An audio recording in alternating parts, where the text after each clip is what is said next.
अस्सलाम वालेकुम। My name is Mohammad Rizwan, MPhil mathematics, visiting lecturer in degree college Layyah. कैसे हैं जी डियर स्टूडेंट्स?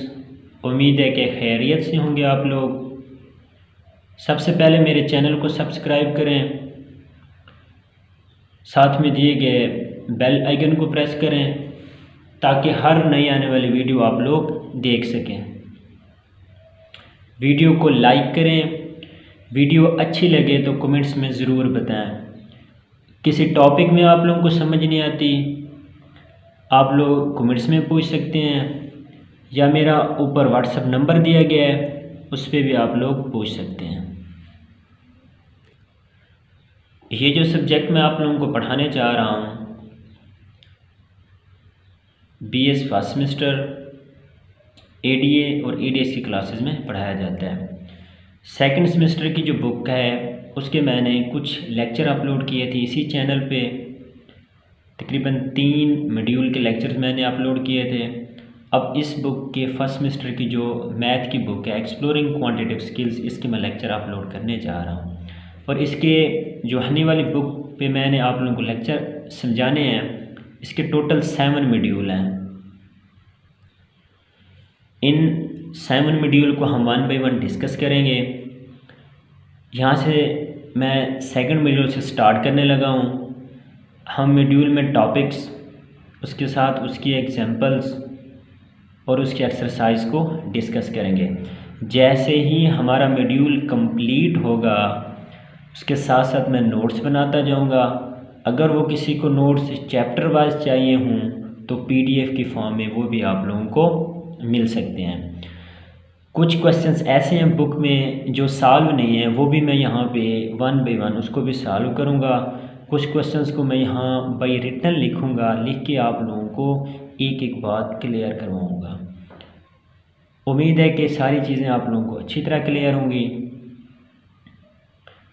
अब हम टॉपिक की तरफ आ जाते हैं, मॉड्यूल 2 को स्टार्ट करते हैं। मॉड्यूल 2 है हमारे पास प्रॉब्लम सॉल्विंग टेक्निक्स। अब ये जो मॉड्यूल का पहला टॉपिक है व्हाट इज़ फ्रैक्शन, फ्रैक्शन क्या होती है, ये बेसिक हमारे पास डेफिनेशंस हैं। बेसिकली यहाँ सारी जो मैथ डिस्कस की जा रही वो बेसिक है। ठीक हो गया जी। अब फ्रैक्शन क्या होते हैं, वैसे हम इसको थोड़ा सा ऐसे देख लेते हैं कि फ्रैक्शन हम किसे कहते हैं। अब हम एक पिज़्ज़े को देख लें। एक पिज़्ज़ा जो होता है वो सर्कल की शेप में होता है। अब 2 बंदे हैं, एक पिज़्ज़ा उन्हें खाना है। अब जब हम पिज़्ज़े को 2 पार्ट्स में डिवाइड करते हैं तो इसकी जो हमने पार्ट्स में उसको डिवाइड किया, ये जो डिवीजन है, ये जो हमने पार्ट्स को उसमें डिवाइड किया, ये बेसिकली हमारे पास एक फ्रैक्शन है। अब इसी तरह और भी काफ़ी एग्जांपल्स हैं कि जब हम किसी चीज़ की डिवीजन करते हैं, उसकी पार्ट्स में डिवाइड करते हैं, उसी को हम उसकी फ्रैक्शन कहते हैं। ठीक हो गया जी। अब इसी डेफिनेशंस को मैंने पेज पे लिखे हुए, ये जो बुक वाली डेफिनेशन है, कुछ ऐसी बातें होंगी जो बुक से भी मैं आसान वर्डिंग में यहाँ आप लोगों को समझाऊंगा। अब फ्रैक्शन क्या होती है? A fraction is the number of the form. कि जो फ्रैक्शन ऐसे नंबर की फॉर्म में होगी वो कौन सा होगा? C/D। क्योंकि हम यहाँ डिफाइन कर रहे हैं, डेफिनेशन कर रहे हैं, इसका मतलब हम उसमें जनरल बात करेंगे। Where C and D integers, वो कहते हैं ये जो हमारे पास C और D नंबर, ये दोनों इंटीजर्स की फॉर्म में होगा। अब इंटीजर्स क्या होते हैं, कौन सा सेट होता है जो प्लस और माइनस दोनों ही एक ही सेट में हों, तो उन नंबर्स को हम कहते हैं इंटीजर्स का set. And D not equal to 0, इसका मतलब ये जो हमारे पास डिनोमिनेटर में D आ रहा है, अगर हम इसको 0 रख देते हैं तो ये हमारा फंक्शन ही अनडिफाइंड हो जाता है। इसलिए यहाँ पे उसने ये भी कंडीशन बता दी है कि ये D है नॉट इक्वल टू 0। फिर उसने क्या, ये जो इंटीजर हमारे पास ऊपर वाला C है, इसको हम नोमिनेटर कहते हैं, एंड जो नीचे वाला हमारे पास बट्टे की फॉर्म में आ रहा है D, इसको हम कहते हैं डिनोमिनेटर। ठीक हो गया। तो ये थी हमारे पास फ्रैक्शन की डेफिनेशन। अब हम इसकी 1 2 3 एग्जांपल्स देख लेते हैं ताकि वो भी आप लोगों को अच्छी तरह क्लियर हो जाएं। अब एग्जांपल 1 में हमारे पास है -7/5, ये भी बेसिकली हमारे पास फ्रैक्शन की फॉर्म में है, लेकिन यहाँ पे उसने लिखा है बाय 4। इसका मतलब हम नोमिनेटर को भी 4 से मल्टीप्लाई करेंगे और डिनोमिनेटर को भी 4 से मल्टीप्लाई करेंगे। जब हम इसको मल्टीप्लाई करते हैं तो मल्टीप्लाई करने के बाद हमारे पास फाइनल आंसर क्या आ जाता है, -28/20। ठीक हो गया। अब ये भी हमारे पास फ्रैक्शन की फॉर्म में है।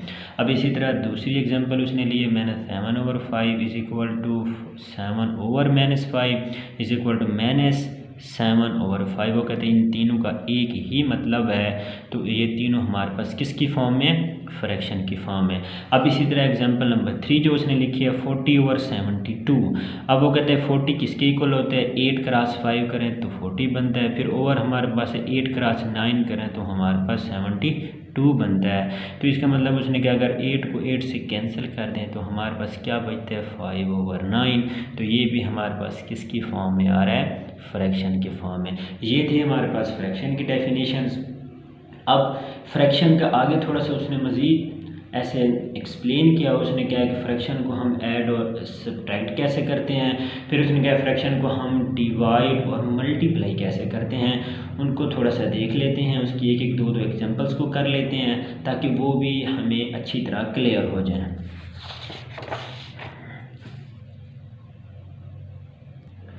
अब इसको भी देख लेते हैं कि हमारे पास addition and subtraction of fraction क्या होती है, एडिंग एंड सब्ट्रैक्टिंग फ्रैक्शन।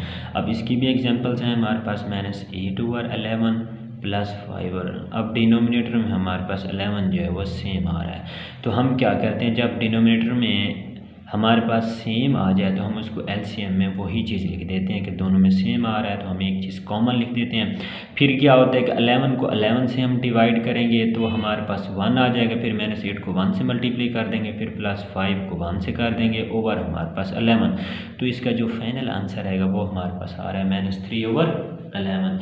ये थी हमारे पास एडिशन वाली एग्जाम्पल। अब हम आगे देख लेते हैं सब्ट्रैक्शन वाली एग्जाम्पल। अब यहाँ पे जो उसने एग्जांपल ली है बुक में, उसने क्या है 1/3/-2/5। अब ये देखिए डिनोमिनेटर में हमारे पास दोनों जो नंबर्स हैं वो डिफरेंट आ रहे हैं, तो इसका तरीकाकार क्या होता है, हम इनको या तो मल्टीप्लाई कर देते हैं या फिर एलसीएम निकालने का ये वाला तरीका होता है कि 3.5 लिखते हैं, फिर 3 को डिवाइड करते हैं, ये 1 आ जाएगा, ये 5 आ जाएगा, फिर 5 ये 1 और ये 1 आ जाएगा।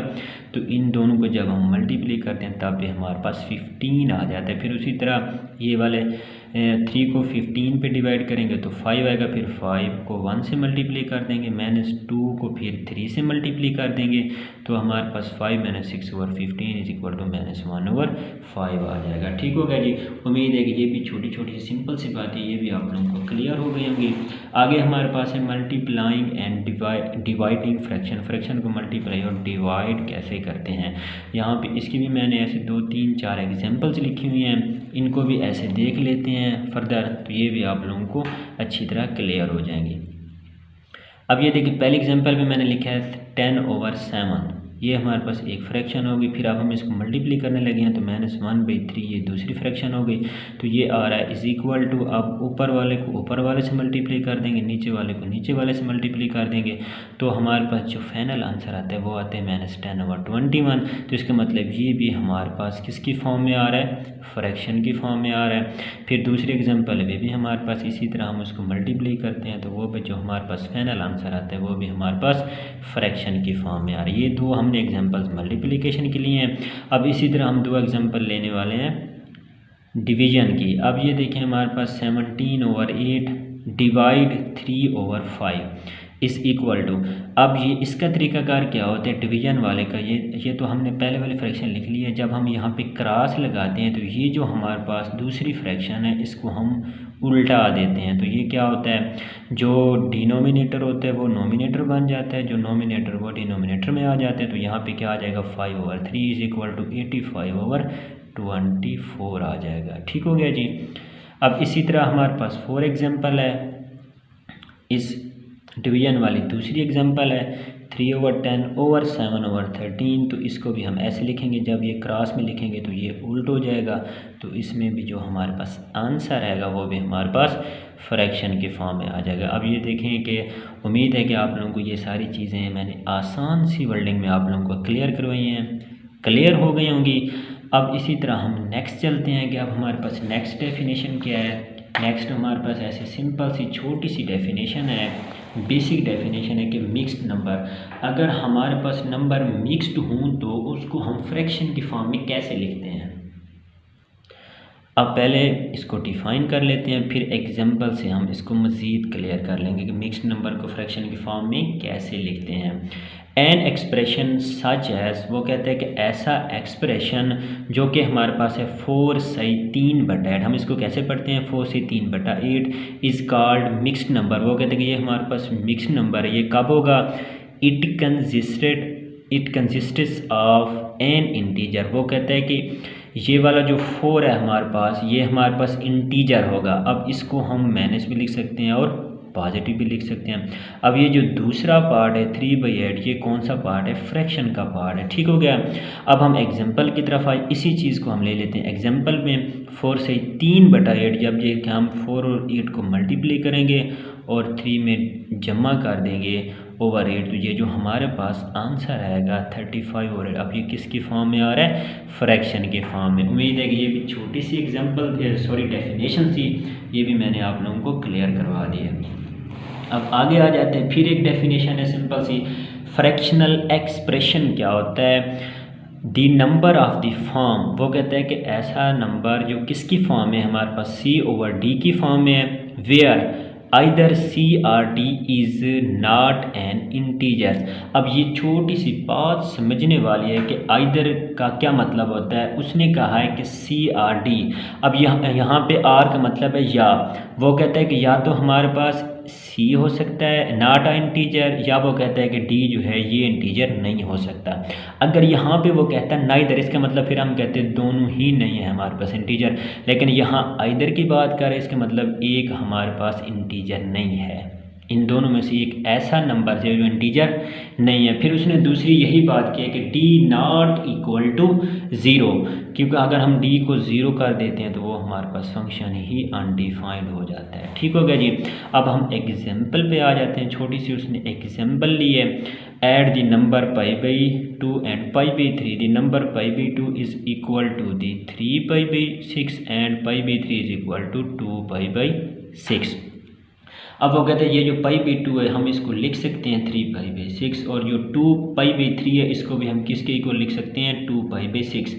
अब इन नंबर्स को, जब दो नंबर्स को हम ऐड करते हैं, ऐड करने के बाद हमारे पास फाइनल आंसर आता है 5π/6, तो ये हमारे पास क्या होगा, फ्रैक्शनल एक्सप्रेशन होगा। ठीक हो गया जी। अब हम आगे, उसने एज ए प्रैक्टिस के लिए आप लोगों को कुछ एग्जाम्पल्स दिए हैं, उनको भी हम देख लेते हैं। ऐसे मैं यहाँ पे कुछ पेजेस पे सॉल्व किए हुए हैं, कुछ मैं सॉल्व कर देता हूँ और बाकी आप लोगों ने खुद करनी है। कोई बात पूछनी हो तो फिर आप लोग मुझसे पूछ सकते हैं। अब ये जो एग्जांपल नंबर 1 है, 1/2√3/5 इसको हम कैसे लिखेंगे। उसी तरह अब ये जो क्वेश्चन उसने एज ए प्रैक्टिस के लिए दिए हैं, किसी में वो एडिशन की बात कर रहा है फ्रैक्शन की, किसी में मल्टीप्लिकेशन की, किसी में डिवीजन की, किसी में सब्ट्रैक्शन की। तो ऐसे उसने छोटे छोटे प्रैक्टिस के लिए आप लोगों को क्वेश्चन दिए हैं। अगर आप लोगों को टॉपिक अच्छी तरह क्लियर है, फ्रैक्शन क्या होती है, उसको मल्टीप्लाई ऐड कैसे करते हैं, फिर मिक्स्ड फ्रैक्शन क्या होती है, फिर फ्रैक्शनल एक्सप्रेशन क्या होती है, तो ये आप लोग क्वेश्चंस आसानी से कर सकते हैं। ठीक होगा जी। एक्सरसाइज जो भी होती है वो एज ए प्रैक्टिस होती है। अब इसको हम कैसे लिखते हैं, 1/2 क्रॉस 5 क्योंकि ये उल्ट हो जाएगा। अब हमारे पास आंसर इसका क्या आ जाएगा, 5/3 × 2 फिर इसी तरह उसने दूसरा जो एग्जांपल दिया 78/5 4 6। अब ये देखें उसने कहा 2.3.13 करें तो ये हमारे पास 78 बनता है। फिर इसी तरह नीचे 2.3.7.13 इज इक्वल टू 1, ये सारे हमारे पास कैंसिल हो जाएंगे तो 1/7 ये भी हमारे पास किसकी फॉर्म में आ रहा है, फ्रैक्शन की फॉर्म में। फिर ये मल्टीप्लिकेशन वाला किया हुआ है, फिर ये डिवीजन वाला। इसी तरह आगे उसने इसी तरह के क्वेश्चन छोटे छोटे लिखे हुए हैं। तकरीबन 30 एग्जाम्पल तक बुक में देखें तो 30 एग्जाम्पल्स बनती हैं, तो ये 30 एग्जाम्पल तक उसने ऐसे छोटे छोटे क्वेश्चन दिए हैं, ये आप लोगों ने खुद करने हैं। ठीक हो गया जी।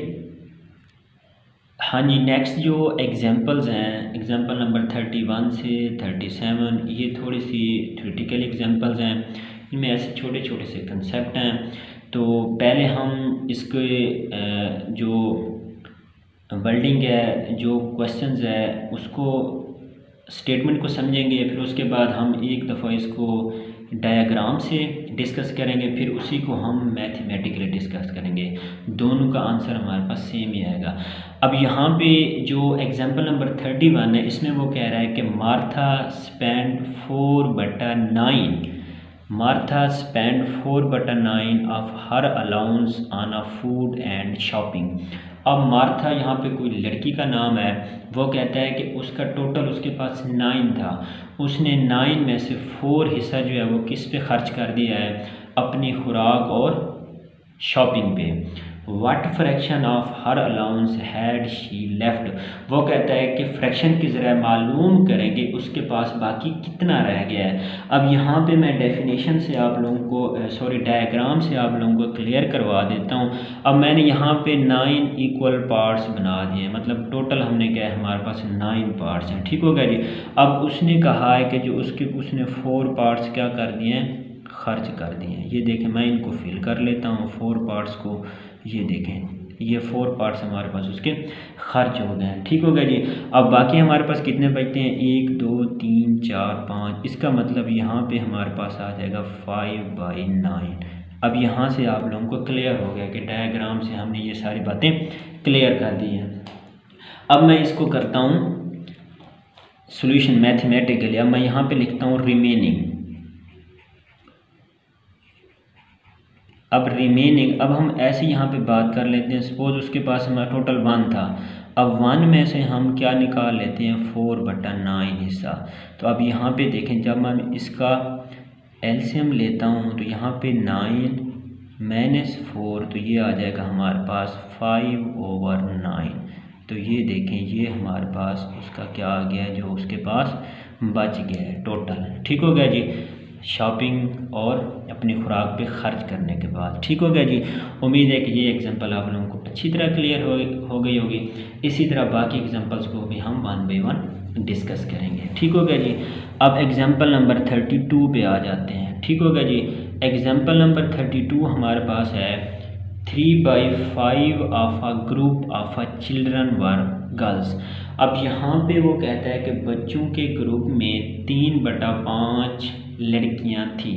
अब यहाँ पे देखा जाए तो टोटल हमारे पास कितने ग्रुप हैं, 5।